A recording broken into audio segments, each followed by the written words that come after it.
Hola, ¿cómo andan? Bueno, esta es una continuación del video anterior. Estuve contando un poquito lo que fue el cruce desde la frontera iraní-pakistaní hasta la ciudad de Quetta. Como les había dicho en el video anterior, lo especial de todo esto no era solamente ese viaje, que fueron varios cientos de kilómetros con la escolta armada y la proximidad a Afganistán, sino también el hecho de que justo en esa época se estaban dando las elecciones para primer ministro. Y una vez llegado a Quetta, a esta ciudad, es cuando me enteré que, que había un despliegue de seguridad mucho mayor al que yo pensaba por toda la inestabilidad política, principalmente los talibanes que cruzan todo el tiempo de una frontera que está a 130 kilómetros de Quetta, la frontera de Afganistán, ¿no? Y como les decía en la última parte del video anterior, el último traslado armado en el que estuve fue con este escuadrón motorizado que eran los Eagle Squad. Este grupo me terminó llevando a la estación Beachley Road, que terminó siendo, sin que yo supiera, mi hogar por los próximos 4 días. Y de eso se trata el video de hoy.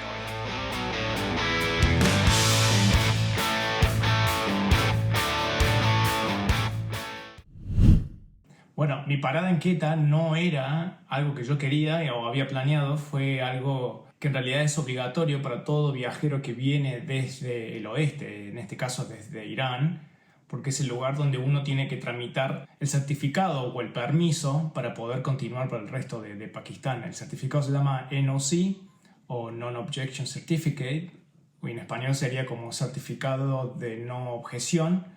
Con ese papel uno puede dejar Quetta y seguir viajando por el resto del país sin ningún problema. La espera por lo general para este papel no es más de un día y por lo general te lo dan enseguida, en un par de horas. Pero como yo justo había llegado, como le había dicho, en la época o en este momento donde se estaban eligiendo al primer ministro, todo se complicó un poco más porque las oficinas gubernamentales no estaban abiertas, ningún ministerio, no había nada. Entonces no me quedó otra que tener que terminar en este cuartel de policías por mi seguridad, principalmente, esperar se vuelva toda la normalidad para poder aplicar el papel, que me lo den y después poder seguir viaje. Hago un paréntesis acá sobre la visa de Pakistán. Yo había llegado en ese momento con una visa de tránsito, en la cual había aplicado desde Irán. Para que te den una visa de tránsito para Pakistán, necesitas una visa para un tercer país, y en este caso era India. Entonces yo iba a ser Irán, Pakistán, India. Pakistán en ese momento, no sé cómo está la situación ahora, está dando visa solamente de tránsito, no daban visa de turistas. Una visa de 14 días. Pero lo que yo me enteré con el tiempo, que es desde Islamabad, que es la capital, uno puede ir al Ministerio de Inmigraciones con 48 horas después de que se te hayan vencido esos 14 días. Esto es como una ventanita legal que hay. Bueno, con este permiso uno se puede quedar 14 días más en lugar de que te deporten o que te multen en el momento. Es algo que no mucha gente conoce, pero está bueno saberlo. No sé cómo será la situación ahora. Al final me terminé quedando un mes en total, 14 días iniciales de la visa de tránsito, más 14 días que supuestamente eran para que yo me dirija lo antes posible a la frontera y deje el país, pero no lo hice. Me terminé yendo a las montañas y bueno, seguí de viaje a dedo y todo el coso. Y con los últimos días de visa, ahí sí crucé para India. Pero bueno, les contaba esto un poquito como para que se den una idea de cuál era la visa y cuál era mi apuro en ese momento, porque cuando surgió todo esto en Quetta de que no me podía mover por no sabemos cuántos días, me estaba volviendo loco porque de las 14 días podía pasar que me quede una semana en el cuartel este. Que al final fueron siendo solamente 4 días, pero bueno, se dio de esa manera todo. La estación de policía de Beachley Road fue fundada en 1942, 5 años antes que los británicos abandonen Pakistán, país que en ese momento todavía era parte de la India. La estación de policía se componía de una oficina principal, desde donde el comandante opera con la radio, los baños, que son baños así tipo con una canilla y un jarrito y nada más, no hay ducha ni nada de eso, y letrinas. Los calabozos por ahí, que estaban abandonados, no creo que ya los usen más. Y quedaba la sala de descanso o también vestuario, donde yo terminé armando la carpa, que era el único lugar que era medianamente limpio y estaba en condiciones. Y en el medio de todos estos sectores techados estaba el patio, donde había unos autos abandonados, desguazados y diferentes tipos de vehículos. Hola, este es un videíto del lugar donde estoy parando ahora. Esta es la estación de policía de Quetta, en Pakistán. Acá donde los policías me adoptaron por 4 noches. Mañana me voy. Estas son las camitas. Estos son los lugares, los cofres donde venden, donde guardan las pertenencias, las ropitas de cada uno. Y allá al fondo está mi carpa. La escucha el perro. Acá donde duermo está pleno porque está lleno de mosca y mosquito. Y ahí cocinan los locos al lado de la carpa. A veces me da un infarto porque si me llega a prender fuego, cagué. Bueno, esto es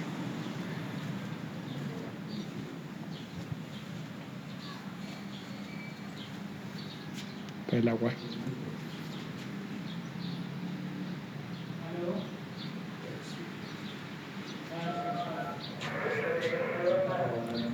Bueno, ahora no hay nadie, pero por lo general siempre está un chabón con una AK-47. Ah, ahí viene. Y bueno, nada, esta es la vida en una estación de policía en Pakistán, ¿no? Y bueno, video for my family. Así que, bueno, esto es todo, amigos. La mayoría de los policías eran bastante buena onda, aunque había siempre alguno que otro que no tanto, como acá el amigo que está leyendo el diario, en su momento se adueñó de la cama esa, la única cama que había, y no te dejaba ni acercarte. Después con los días se fue como ablandando y terminamos, por lo menos me dejaba sentar al final. Lo primero que me llamó la atención tan pronto entré a esa habitación fue la cantidad de stickers o calcomanías que decían pakistaníes y kashmires son hermanos, dando como un mensaje que trata de aliviar un tema territorial al que le sobra dificultad, ¿no? Principalmente con la India, su vecino. Y lugar al que terminé viajando luego, por tanto del lado pakistaní como del lado india, y la verdad que fue fascinante. En un momento se había cortado el agua, imaginen, 40 grados de calor, polvo, tierra, y que no haya agua fue como una tortura. Yo estuve ahí un par de días nomás, pero imagínense vivir ahí o trabajar ahí en esa estación de policía, es durísimo. Y lo único que había para tomar agua era una vasija de barro con un vasito de plástico arriba para todo el mundo, el famoso vasito comunal, que pasa mucho en partes de India también, donde la gente comparte la jarra o el vaso. Estos lugares lo que hacen es agarrar el vaso pero sin tocar los labios con el borde del vaso o de la jarra. Entonces no hay transmisión de bacterias ni nada, porque si no, imagínate, te toca eso, se te cae la mandíbula y te sale un cuarto brazo. Cada tanto me daban permiso para ir a comer a la cantina de la estación, pero no siempre. Esta estaba a unos 50 metros en un edificio separado, pero en el que a pesar de estar dentro del anillo de protección de la ciudad, el riesgo de un ataque parecía ser posible. En cuanto a dormir, la verdad que al principio dormía bien, no había muchos mosquitos porque estaba dentro de la carpa con la tela mosquitera, tampoco dejaban entrar las cucarachas ni los lauchas porque estaba infestado de todo eso, pero lo que sí me complicaba un poco era la mañana temprano, había una mezquita pegada al cuartel con esos altoparlantes que tienen esa forma como de un cono de la época de la Segunda Guerra Mundial más o menos. Y bueno, al amanecer cuando llaman a rezar, esos altavoces, imaginen cómo entraban por la ventana así. Así que sí, a la mañana empezábamos ahí, pum, pum para arriba. Como eran días electorales y Quetta estaba bastante inestable, empezaron a llegar todo tipo de escuadrones de policía de distintas partes del país. Aunque con los que me juntaba más seguido eran los de la división antiterroristas, pero también había muy buena onda con los comandos, que sería una onda así como una división de elite tipo SWAT de Estados Unidos. En una de las juntadas me dejaron cargar la AK-47, me la ofrecieron y dijeron, che, nos sacó una fotito. Y la verdad que pesa más de lo que pensaba, ¿eh? Creo que con el cargador y todo son unos 5 kilitos fácil, mucho más pesado de lo que yo pensaba. Y Imaginen también cargar eso todos los días, con el calor, chaleco, casco. Terrible. A veces yo era el que empezaba las charlas, mientras ellos que recién llegaban de esos turnos se sacaban los chalecos y todo el armamento. Yo les contaba sobre el mate, sobre el asado argentino, el dulce de leche y esas cosas, mientras que ellos me compartían sus temas cotidianos, como por ejemplo la distancia de tiro de las distintas armas que usan. En este caso el del AK-47, que cubre aproximadamente en condiciones normales unos 800 metros. También habían preguntas de su parte de qué era lo que más me gustaba de Pakistán. Y yo la verdad en un momento ya no sabía cómo explicarles que mi primer día en el país fue con una escolta armada desde Irán hasta el cuartel. Y el segundo y el tercer día estuve ahí, o sea, no me podía mover a ningún lado, así que no había visto absolutamente nada. No había podido ni ir a comprar un kiosco o una botellita de agua, nada, no tuve nada de libertad. Sin embargo, cada vez que me cruzaba con alguno nuevo, un policía nuevo, era siempre: ¿y qué es lo que más te gusta de Pakistán? Y creo que era esa ingenuidad o esa inocencia, que también es muy parecido a lo que hay en India, lo que le da como una dosis de ternura a todo este ambiente denso, pesado, violencia y todo lo que involucra vivir tan cerca de un país como Afganistán, ¿no? Segundo día que yo había llegado a Quetta, hubo un atentado terrorista en el que lamentablemente murieron 31 personas y fue a un par de cuadras de donde yo estaba. Yo les preguntaba estas cosas, pues yo las veía en las noticias por internet, y ellos me decían que no pasaba nada, que estaba todo bien, como para calmarme, para que no me preocupara, pero claramente afuera era un quilombazo. Pero ellos siempre me decían que no, que estaba todo bien, que era rutinario, que no pasa nada, y eso me parecía muy loco también. Bueno, acá les dejo un poquito lo que escribí en el cuaderno en esos días. Al principio me sentí incómodo, ahora soy uno más. Me paseo por el patio, uso las instalaciones sin pedir permiso, me pongo a fumar hashish con unos, té con otros, fotos sosteniendo la AK-47 con otro, volado a veces y bien atento en otras. Se siente como estar en una prisión rodeado de presos, salvo la diferencia que ellos son libres, pero yo no. Mi carpa está pegada a las hornallas y cada vez que cocinan tiemblo, que no se me incendie. Corto clavos. A veces cocinan y a veces calientan el hashish para ablandarlo. Yo me vuelo para recreación, ellos para escaparse de la realidad pesada en la que viven. Y sí, al principio la verdad que me sentía como un poco incómodo por las caras serias. Yo no sabía que hasta en ese momento habían pasado ya otros viajeros. Para mí yo era el primero, entonces era como que me sentía que era una carga, como que estaban todos haciendo eso por mí, obligados, en un lugar donde ya está complicado todo, tener a alguien que está acampando en el costado del lugar donde te cambias todos los días para ir a trabajar. Para mí me parecía muy fuerte.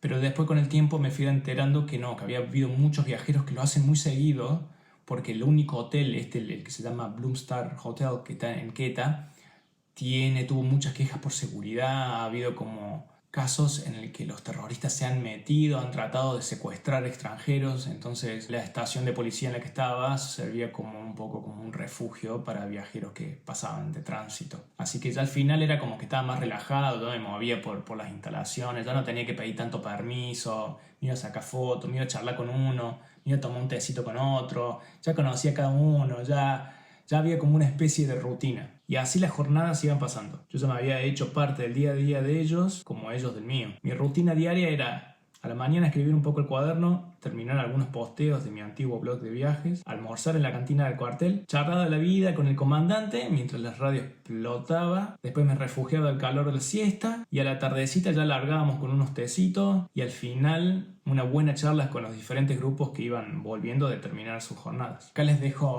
otra partecita más de lo que era, de lo que escribí en el cuaderno en esos momentos, que me parece que está bueno compartir. 27 de julio del 2018. 4 días después de llegar a Quetta conseguí el bendito NOC. 5 horas tardaron. La custodia te sigue a todos lados. Fui en chata y volví a la estación en moto con el Eagle Squad.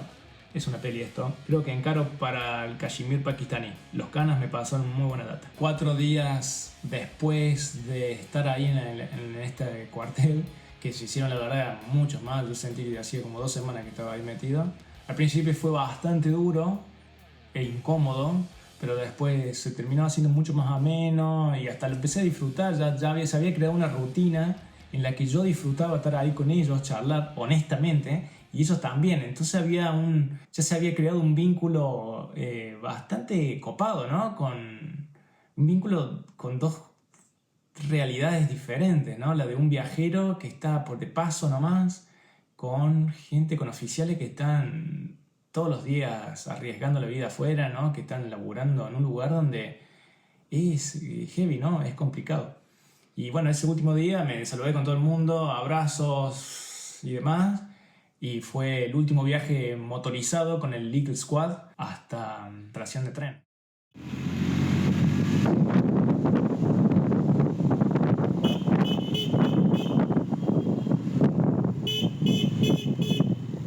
¡Hey!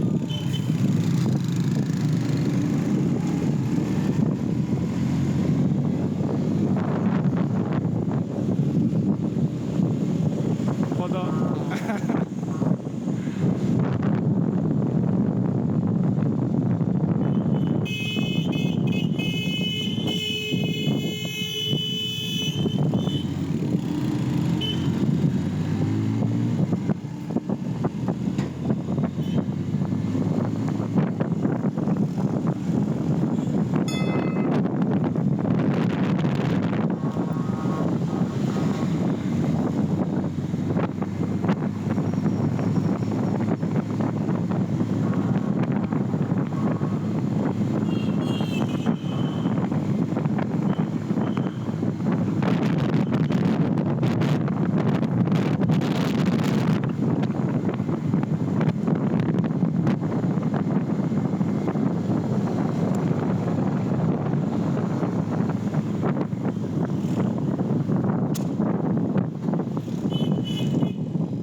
Okay, I think it's finished.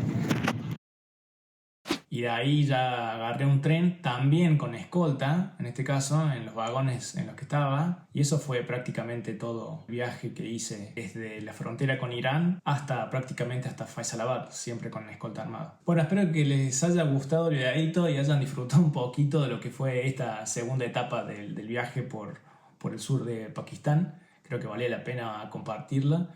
Y bueno, si tienen ganas de suscribirse y apretar la campanita y todas esas cosas que ya saben que todo el mundo les dice, bienvenidos porque me va a ayudar un montón. Así que bueno, les agradezco un montón y nos vemos en el próximo video.